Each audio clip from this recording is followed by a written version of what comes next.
Hello everyone, my name is Rage, and time for something completely different. It's time for an Overwatch theory, and I put it to you that there is every chance that Mercy is secretly immortal.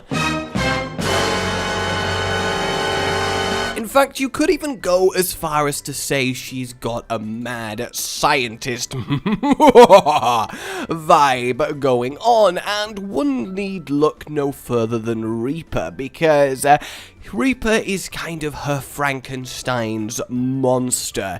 Reaper was part of a massive explosion along with a soldier that destroyed a entire Overwatch facility. And needless to say, that left him, well, not looking so pretty, let's call it that. This then led to Mercy turning Reaper into this wraith of a monster that he became, and there are two main reasons why I think this, because it's never explicitly confirmed in the lore that she is responsible for Reaper's state, but come on now. The first reason is that Mercy and Reaper are the only characters in-game that can interact with souls. Reaper consumes the souls of those he slays.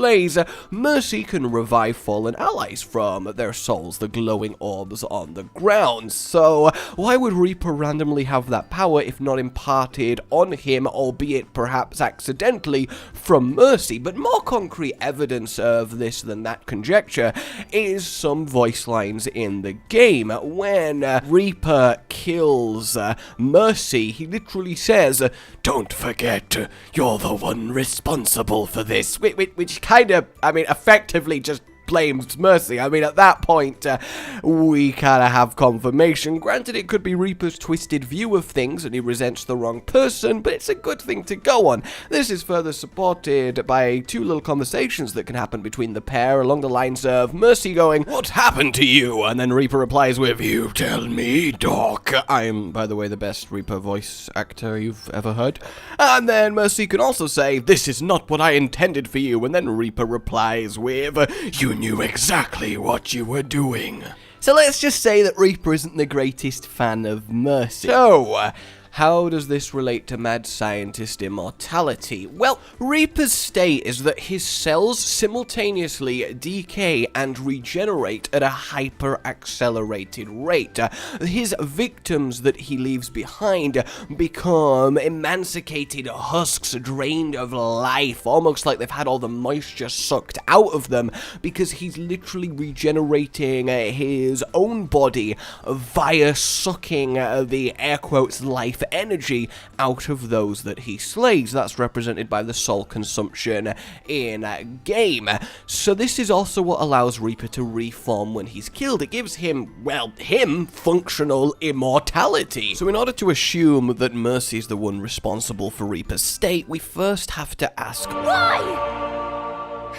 Why would you do this? She was well aware of the tension between Soldier and Reaper, well aware of the rebellion being led by him and the fighting that's causing, and she hated it. So once it all quite literally blew up in their faces, why would she try and bring Reaper back from the dead, considering he caused the whole thing? Maybe she believed that the old friend that she knew was still in there somewhere and that he'd see the light if he was healed after such a fight.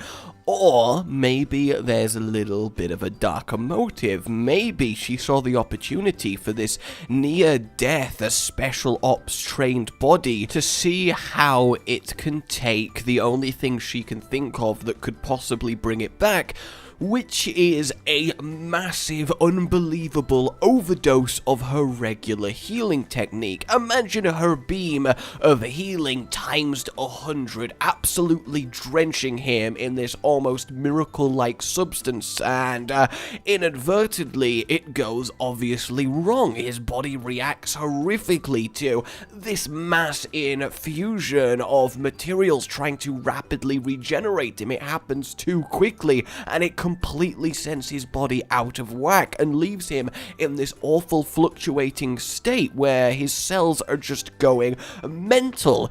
Though technically speaking, it does save his life, so point one to Mercy. So if Mercy thought to herself, if I perfect what I did to Reaper and work out the kinks of, you know, turning him into a unstoppable Wraith, death-like psychopathic maniac killer, then I have a way to literally heal anyone from, well, any wound, and that's pretty damn good for someone obsessed with the well-beings of her fellow man. Now, I know what you're thinking, so you're gonna say she perfects this technique, uses it on herself, and now she immortal, which is kind of something she'd want to do, as she's so one-track-mindedly obsessed with peace and helping people that she could easily rationalize doing that to herself in order to be around for as long as possible, in order to heal as many people for as possible, and maybe do this sort of, you could say, playing God in for the right reasons. Well, yes, I could say that. Very, very well reasoned, my friends.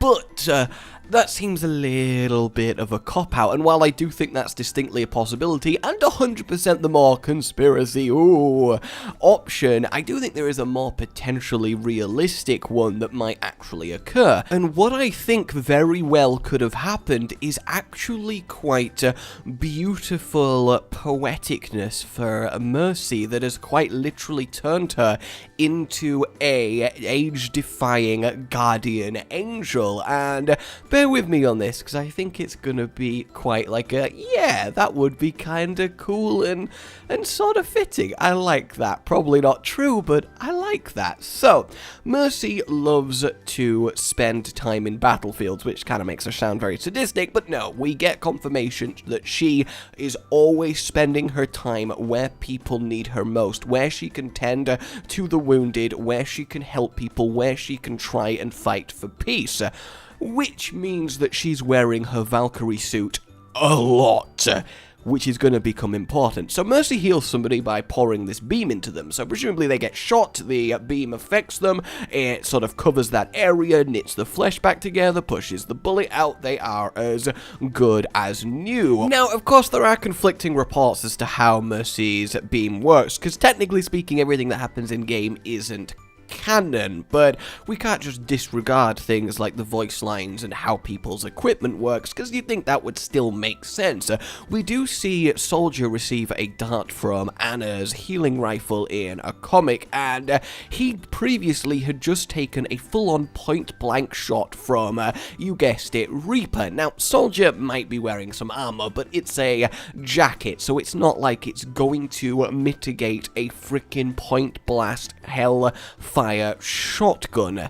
So, I have a feeling he was probably pretty messed up under there, but immediately after receiving a little bit of a healing juice, that is the same one Mercy concocted, he can't even feel the pain and he's right as rain. So this thing must be pretty damn potent. It's gotta be more than a simple painkiller. Incidentally, while we're talking about Anna, I think this is also the driving force as to why Mercy is so against weaponizing this healing technology, because she's seen what drastic effects it can actually have on the human body, and honestly, it's the kind of stuff you wouldn't even wish on your enemies. If I had to say, it seems obvious that Anna's damage comes from literally the healing reverse. Instead of a rapid increase in the regeneration properties of the body, it goes the other way and causes a rapid withering, the kind of thing that Reaper can do to his enemies. He can absorb their life force by draining it out of their body. I believe the Anna canister is a very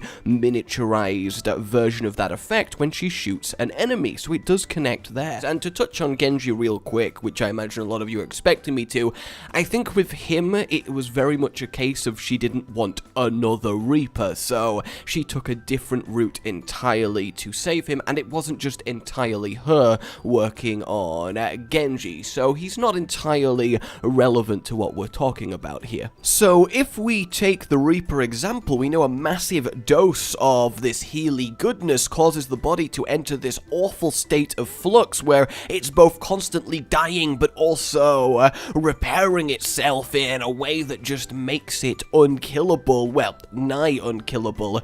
What would happen if instead of receiving an overdose, you were exposed to this substance very gradually, but constantly for a long period of time. So your body had time to take this substance in, absorb it, acclimatize to it, adjust to it, and the result of that is inch by inch, bit by bit, your body's aging process gets slowed down. The rate at which your cells degrade gets decelerated more and more until you are expected to live hundreds of years longer than you normally would. I don't think that's quite a too big leap to make as an application of her technology. So why is this relevant? Why is it poetic? Well, Mercy's Valkyrie suit constantly injects her while she's wearing it with this healing serum. We know this because when she's out of combat,